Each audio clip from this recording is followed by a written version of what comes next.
di orang-orang yang zalim, lalim gitu kan, selama berkehidupan di dunia gemar menindas, mengingkari petunjuk-petunjuk Allah gitu kan, kemudian juga mencela utusan-utusan Allah gitu kan, dan seterusnya ya. Itu kalau dia tidak tobat sampai kemudian dia meninggal, maka di waiting room itu ya, di kuburnya itu, waiting room tempat tunggu sebelum dihisab, jadi bukan hisab saat kembali kepada Allahnya tuh ya, masih di dalam kuburnya, maka ditampakkan neraka setiap pagi dan petang, tampakkan terus an-nar. Nah, ini mengonfirmasi apa yang Allah sampaikan di surah Ghafir ya, surah Ghafir teman-teman, surah ke-40 di ayat ke-46 ya, an-naru yu'raduna 'alaiha ghuduwan wa 'ashiyya, di orang-orang yang zalim, lalim gitu kan, selama berkehidupan di dunia gemar menindas, mengingkari petunjuk-petunjuk Allah gitu kan, kemudian juga mencela utusan-utusan Allah gitu kan, dan seterusnya ya. Itu kalau dia tidak tobat sampai kemudian dia meninggal, maka di waiting room itu ya, di kuburnya itu, waiting room tempat tunggu sebelum dihisab, jadi bukan hisab saat kembali kepada Allahnya tuh ya, masih di dalam kuburnya, maka ditampakkan neraka setiap pagi dan petang, tampakkan terus an-nar yu'raduna 'alaiha ghuduwan wa 'ashiyya. Ini konfirmasi yang sangat jelas dari firman Allah dalam Al-Quran. Jadi perlihatkan ya, dalam mimpinya di antara keluarganya Abu Lahab ya, riwayat mengatakan Al-Abbas radhiyallahu ta'ala anhu ditampakkan bahwa dia senantiasa merasakan sesuatu yang sulit, yang berat gitu kan, yang sehingga tersiksa dengan itu semua. Ini konfirmasi dari Al-Quran yang tadi saya sampaikan. Jadi ditampakkan neraka ya, jadi bisa kebayang lah kalau Anda saja, atau jangan Anda ya, saya yang lain tidur, dalam tidurnya mimpi ketemu kuntilanak botak jelek gitu dan macam-macamnya, wah sudah mukanya rusak, kan Anda pengen cepat bangun kan ya, biasanya kalau orang mimpi buruk kan langsung bangun kan, setelah itu napasnya terengah-engah, pengen minum ya, yang muslim istighfar macam-macam dan sebagainya. Nah, ini sekarang dia tidur nggak bangun-bangun, tersiksa kan ya. Anda kebayang nggak, mimpi buruk nggak bisa bangun terus saja begitu, bukankah tersiksa? Nah, ini tiap waktu ini tampakkan neraka terus, kecuali satu keadaan ya. Kapan satu keadaan itu? Khusus di hari Senin ya, saat dia membebaskan budaknya Thuwaibah itu, yang kemudian memberikan ASI-nya kepada Nabi Sallallahu Alaihi Wasallam. Jadi tepat di hari itu dia mendapatkan minuman, diberikan minuman ya sebagai kompensasi dari perbuatannya saat itu yang membebaskan Thuwaibah, karena senangnya dengan kelahiran Nabi Sallallahu Alaihi Wasallam. Jadi riwayat ini, satu, dokumentasi sumbernya valid, Sahih Al-Bukhari. Ini satu bagian kan.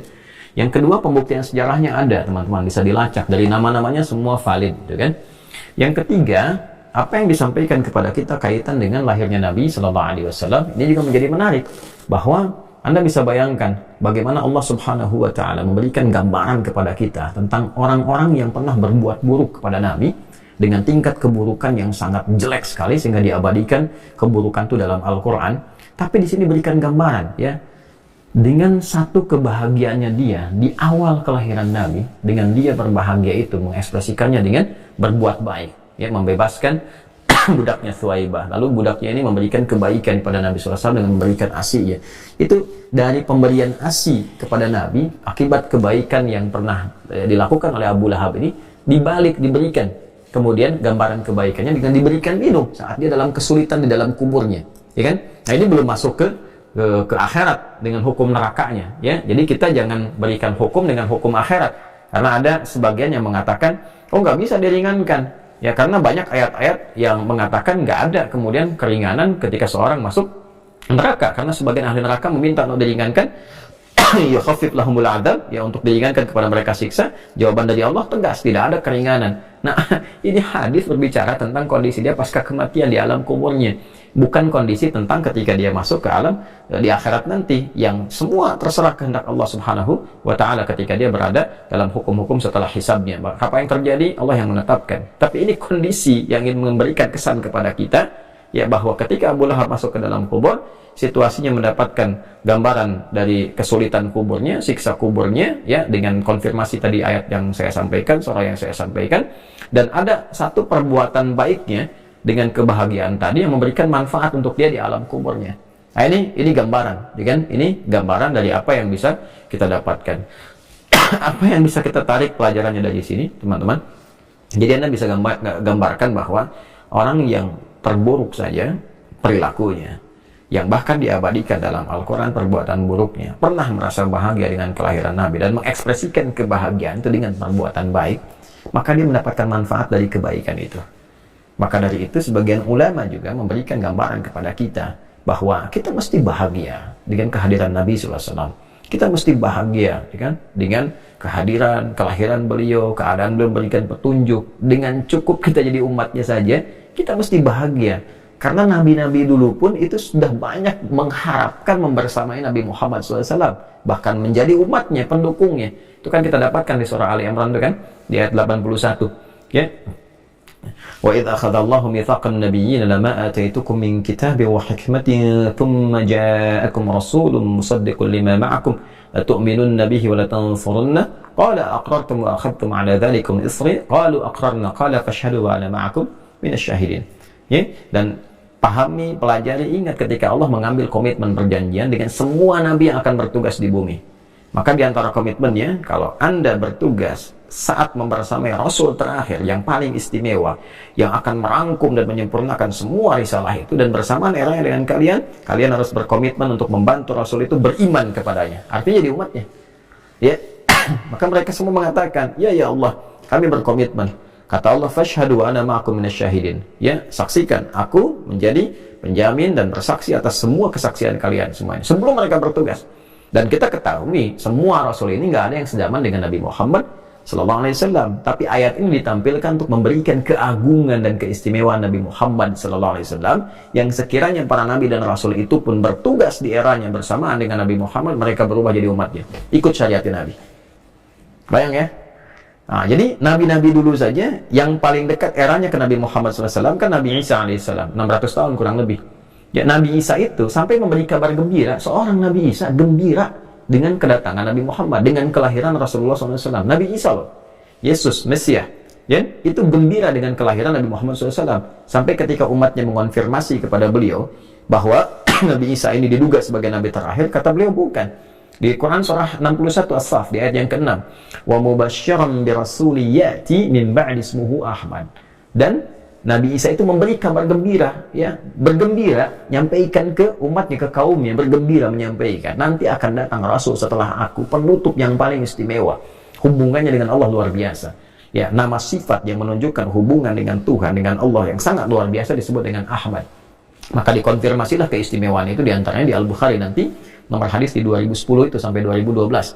Walaupun beliau dijamin masuk surga, turun surah surganya dengan turun Al-Kautsar sebelum wafatnya itu, tapi tetap masih bisa terkoneksi dengan Allah dalam sholat tahajudnya, bahkan itu sampai bengkak-bengkak kakinya yang sulit untuk ditiru. Ya, la tas'al husnihinna wa tulihinna, kata Sayyidah Aisyah radhiyallahu taala anha, jangan tanyakan bagaimana panjang dan bagus bacaannya.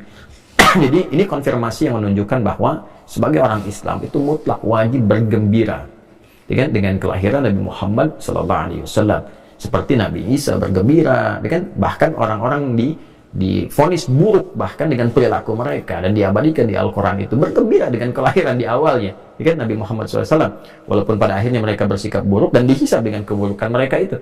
Jadi hisab pada kebaikannya ada di dalamnya hisab. Ya, hisab akhirat tentu berbeda dengan dunia. Sepanjang mereka ada di dunia dibalas dengan hukum dunia, di alam kubur dibalas dengan aturan alam kubur, di akhirat dibalas dengan aturan akhirat. Itu yang mesti dipahami. Ya, sehingga kalau orang pun dia ingkar berbuat baik di dunia, hukum dunia berlaku. Itu seperti Quran surah 25 ayat 23. Wa qadimna ila ma 'amilu min 'amalin faja'alnahu haba'an manthura. Ketika ada seorang yang belum beriman berbuat baik di dunia, diberikan kebaikan hukum dunia, hukum akhirat belum berlaku bagi dia. Ya, harus adil Allah. Ketika masuk ke alam kubur, hukum kubur yang dipakai dunia luntur semua. Makanya pakaian dunia nggak ikut, itu kan? Ya, pekerjaan dunia nggak ikut, hasil dunia nggak ikut. Ya, yang dipakai hukum kubur. Kalau dia tidak ada bekal-bekal kubur, semuanya buruk, semuanya jelek dan sebagainya, maka apa yang terjadi? Tampakkan neraka seperti Firaun, tampakkan neraka terus dan koleganya pagi dan petang. Quran surah Ghafir ayat 46 tadi. Ya, Abu Lahab juga demikian, tampakkan neraka. Ya, cuma dia punya satu kebaikan yang terkait dengan Nabi tadi. Apa itu? Membebaskan budaknya Thuwaibah radhiyallahu taala anha, yang kemudian memberikan ASI pada Nabi. ASI yang sampai ke Nabi itu berbalas menjadi manfaat untuk dia di alam kuburnya. Akhirat, ya hukum akhirat yang dipakai ya, sesuai dengan kehendak Allah Subhanahu wa taala. Jadi di sini jangan bias memberikan dampak hukum. Jangan sampai hukum di akhirat diturunkan ke kubur atau ke dunia itu nggak sama. Ya, cara pandangnya berbeda. Atau menarik terlalu jauh, seperti tadi misalnya bagaimana Abu Lahab membebaskan Thuwaibah ya radhiyallahu taala anha. Itu jangan terlalu jauh juga. Ya, walaupun untuk persepsi kita saling menghormati.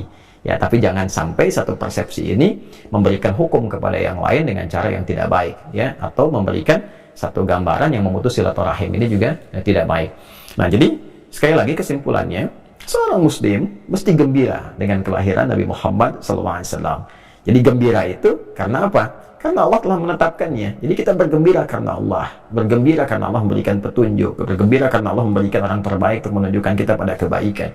Dan bergembira dengan kemuliaan Rasulullah SAW yang Allah tetapkan kepadanya. Ya, dan kegembiraan itu melahirkan manfaat. Adapun ekspresi kegembiraan, nah kita salurkan dengan cara-cara yang dibenarkan oleh Allah dan Rasulnya. Apa di antara konfirmasinya? Konfirmasinya adalah apa yang kita pelajari hari ini.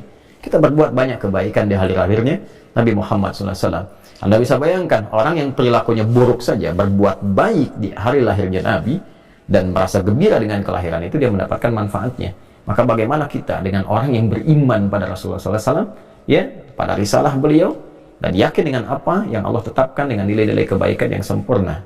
Jika orang berbuat buruk saja kepada Nabi SAW, dia pernah gembira dan merasakan manfaatnya, maka bagaimana dengan kita yang mencintai Rasulullah SAW? Maka silakan ekspresi kebaikannya kita bisa ekspresikan dengan cara yang bermacam-macam, dengan memperbanyak sholawat kepada Nabi SAW. Kan dibenarkan. Kata Nabi SAW, man shalla alayya, kan salatan wahidah, sallallahu alaihi wasallam. Atau kama qala Rasulullah SAW. Siapa yang bersalawat kepada aku satu kali, Allah membalas kepadanya 10 kali lipat. Gitu kan? Nah, kemudian juga kita bisa misalnya meniru hikmah puasanya Nabi, karena ketika dikonfirmasi Nabi di hari Senin kenapa puasa, Nabi menjawab bahwa kama qala Rasulullah SAW, kan hadza yauma wulidtu, ini adalah hari kelahiran saya. Nah, hikmah, wisdom, value dari puasa itu kan dua. Satu, meningkatkan amal saleh, ya kan? Yang kedua itu mencegah amal salah. Makanya orang puasa banyak berbuat baik, gemar baca Quran, meningkatkan puasa sunnah. Dengan puasa sunnah itu ibadah sunnah yang lain ikut, sholat sunnah ikut, tuh kan?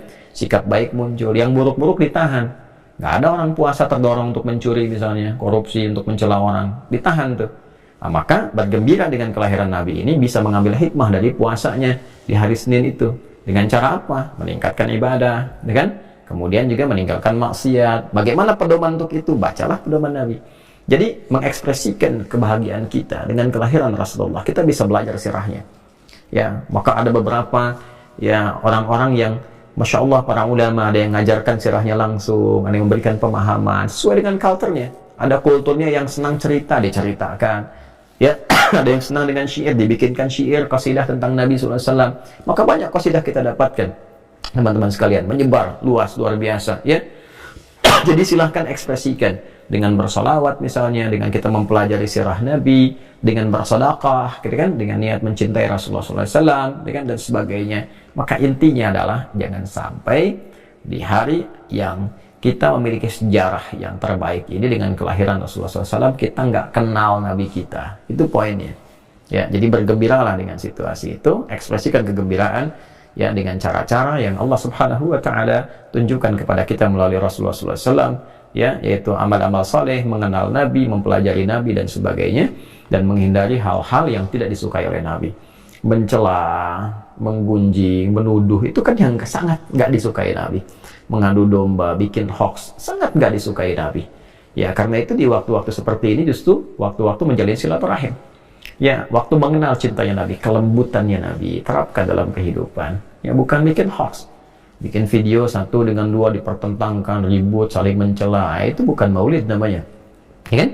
Jadi pada akhirnya kita kembali teman-teman sekalian untuk saling memuliakan. Kita bermohon kepada Allah syafaat Rasulullah SAW. Kita bermohon kepada Allah kemuliaan-kemuliaan, kebaikan dan rahmat Allah Subhanahu wa taala dengan cinta kita kepada Rasulullah SAW. Semoga Allah memperbaiki kehidupan kita, semoga Allah menuntun kita pada kemuliaan, dan semoga Allah memberikan kita kesempatan untuk bisa menjumpai dan mendapatkan syafaat Rasulullah SAW dengan izin Allah Subhanahu wa taala. Demikian teman-teman sekalian, semoga kita dibahagiakan oleh Allah. Terima kasih, dan saya mohon maaf jika ada yang salah dalam uraian ini. Mohon berkenan diperbaiki, ditinggalkan saja yang salahnya, dengan tetap kita belajar dan mencari informasi yang lebih baik yang mendekatkan kita kepada Allah dan Rasul-Nya.